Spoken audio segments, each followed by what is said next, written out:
Hey gorgeous, Olga is here. Welcome, welcome. So today on the blog, we'll talk about something that came up in conversations in my community lately that has to do with boundaries. By the way, if you don't know me, my name is Olga Botcherever. I am EFT coach and relationship expert. I focus on helping women build gorgeous, sexy, healthy relationships, intimate relationships.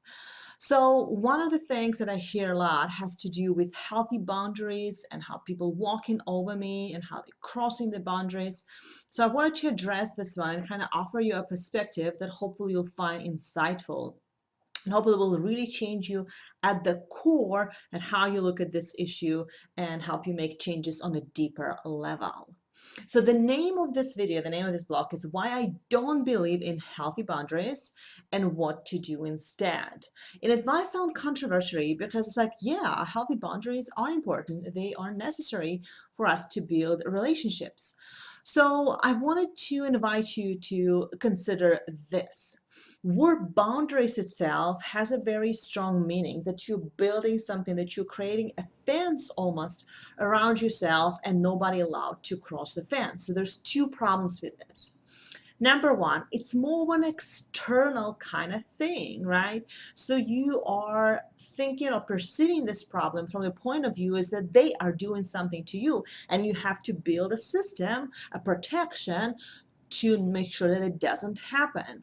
So if you've been in this world of self-discovery and self-growth, you know by now that it's not them, that's not them who doing it to you. And as you change within, your relationships naturally transform. And some of you know that I've been in a wonderful relationship with this amazing man. His name is Ernie for over a year. But very, very early in our relationships, I would tell them, if you do or say something, and if it irritates me or bothers me, guess whose problem it is? It's me, it's not you. So when you take responsibility for your feelings on that level, and God mind me, that's not an easy thing to do, then the word boundary will have a totally different meaning to you, right? You will not have to draw this line on the sand and tell people not to cross it and reinforce it and repeat it many, many times, because naturally, energetically, this will not be a problem any longer. The second problem is word boundary, or this particular approach has to do with creating almost like a wall around your heart. One of the things that I'm very excited about, and I teach and I talk a lot in my community, is how to live with an open heart. And how essentially this is one of the top skills or core skills that you want to develop if you want to attract healthy, gorgeous, deep men in your life.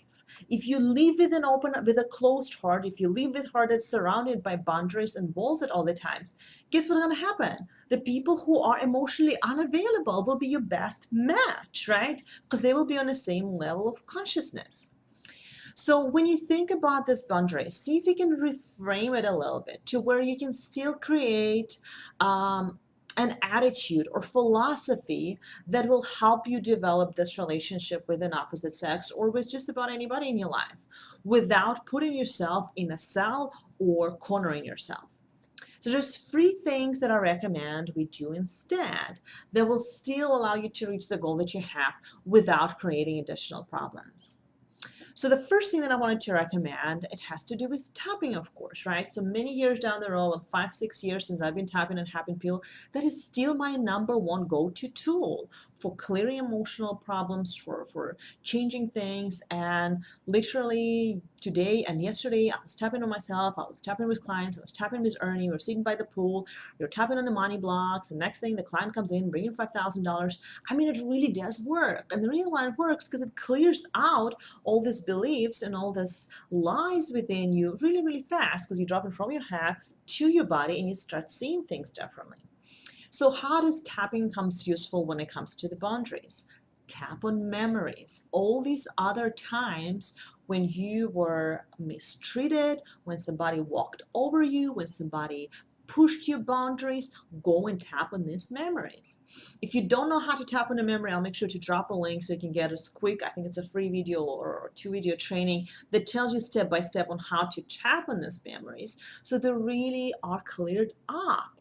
Now, what we're doing here, guys, is essentially creating a new map of reality from which you see in the world, from which you build in your reality based on a new way of thinking and seeing things. Because what's happening right now with a lot of people, they are unconscious. And I said the word to someone, I said, no, no, no, he's not unconscious. He was conscious. Like, that's not what I'm saying. I'm not saying that he's walking and talking and doing things. I'm saying that he lives on the level, or he or she perceives the world on the level of essentially their childhood, right? So they're seeing things not through their own true conscious beliefs, but through something that they're repeating from a long, long time ago.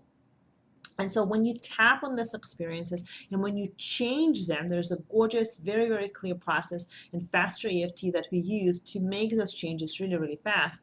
You actually can recreate a different blueprint from which you're finding people in your life, right? Or energetically attracting people in your life. So number one, tap.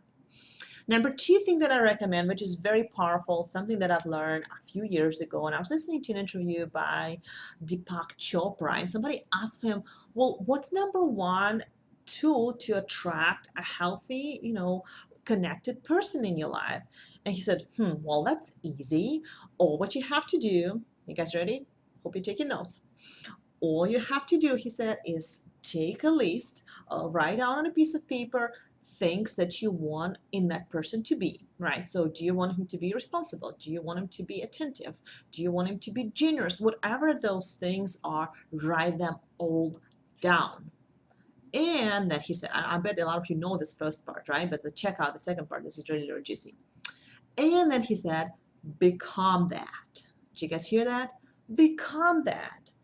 And so I have this journal where I'm writing down things. And I remember one of my Fast EFT practitioner gave me a similar assignment. He said, write down like 50 to 70 feeling words about the kind of person you want to attract in your life. And so that's exactly what I did. And 4 months later, I met a man who matches like this description to a scary capacity. It was the precision to which things that I've described in my diary and things that happen in my life were just really, really similar. And so when you look at it from this angle, it really brings this power, this responsibility back, right? In saying that, and it goes back to the boundaries too, right? So it's like, how am I projecting this? How am I creating this? How do I need this dynamic? And then so when you go and you focus on what you really want to be, and then you consciously creating that, then things are shifting. So make that list and become that.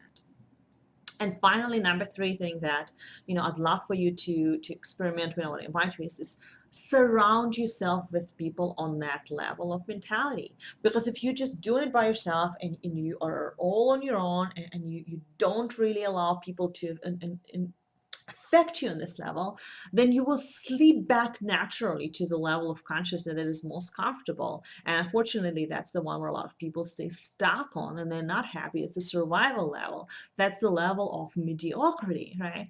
And if you're listening to this video, I trust that you are not somebody who want to stay there. It doesn't work for you anymore. And it's not from the point of judgment, but it's from the point that more and more people on this planet are getting an awakening and said, I think there's something more out there. I've met like dozens of people like that in just last 2 or 3 months that just have this bodily sensation that I wonder if there's more for me out there. And so they're getting out of the shells and they're getting out of the old way of being and start experimenting and start being a little bit more brave, a little bit more curious about different ways. And so inviting more people like this in your life and collaborating and communicating with them is one of the way. So whether it's new friends and meeting new friends, or whether it is getting a mentor or Fast EFT practitioner to work with you for a few weeks or a few months, or it's really dating different type of people. Like Ernie, my boyfriend, he actually wasn't my kind of like perfect person on some level. Like visually, that's not the kind of guys I would normally date. But he's a gorgeous man, and then I gave it a try, and I was really open minded. I said, you know what? The soul quality of him, his ability to listen, his ability to be respectful, his ability to communicate, the depth of his character and his heart, that's what I'm interested in. And so I was very, very open to kind of experiment with new type of people when this process started. And so when you surround yourself with this level, and there are different ways of doing it, find groups to attend, find retreats to go to. If you're not part of the Emotional Resilient community, my Facebook group, make sure to join it. We have really gorgeous, soulful conversations. I do Facebook lives there, 3-4 times a week at least to answer questions and get a mentor. One of the ways that it is so beneficial to get a fast EFT practitioner mentor is because he or she will help you see what you're not seeing, right? You essentially are in your blind spot.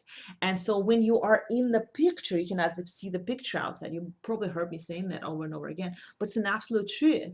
And it took me what, 3-4 years to work with fast EFT practitioner to get where I am, where I'm seeing my patterns better, and when I've changed so many of them, and the quality of my life is totally different. And there are people who are conscious and who are present who will help you accelerate this change. So let's do this again, guys. So be careful with how you see boundaries. It's a healthy concept. It's sometimes not healthy way of seeing it when you're just cutting people down, right? Sometimes people see boundaries as, okay, I'm not gonna talk to my dad anymore, right? Well, guess what? Your boss is like your new dad now. I have a client just like that. So she cut down people from her life, said, you know what, never again. And then she's talking about the dynamic at her work. And she's using the same words, the same adjectives to describe how they're treating her, how she's perceiving them, what's happening. I was like, can you see that you are recreating this situation? And just something that Robert Smith said, like if it's in your head, wherever you go, you gotta take it with you, right? So you gotta go within, you gotta work on this pattern, you gotta start making those changes. And it's a daily work and it's a lifelong journey, but guess what?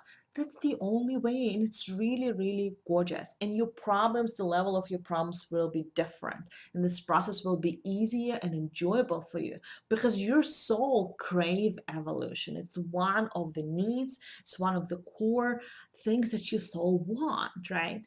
So I hope you guys enjoyed this video. So one more time, the 3 things that I recommend when it comes to boundaries. Number 1, tap on the memories, all the way that you were mistreated, abused, or the way that you've done it to someone.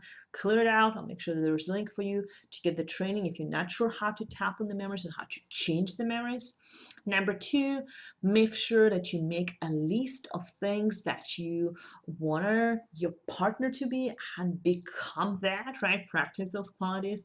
Finally, number 3, surround yourself with like-minded people who will hold you to the standard, who will bring you up. Somebody who's conscious, women who are present, who got you back. Alrighty, guys, that'll be all for today. Thank you so much for watching and listening. Love you all, and I'll catch you next week. Bye, gorgeous.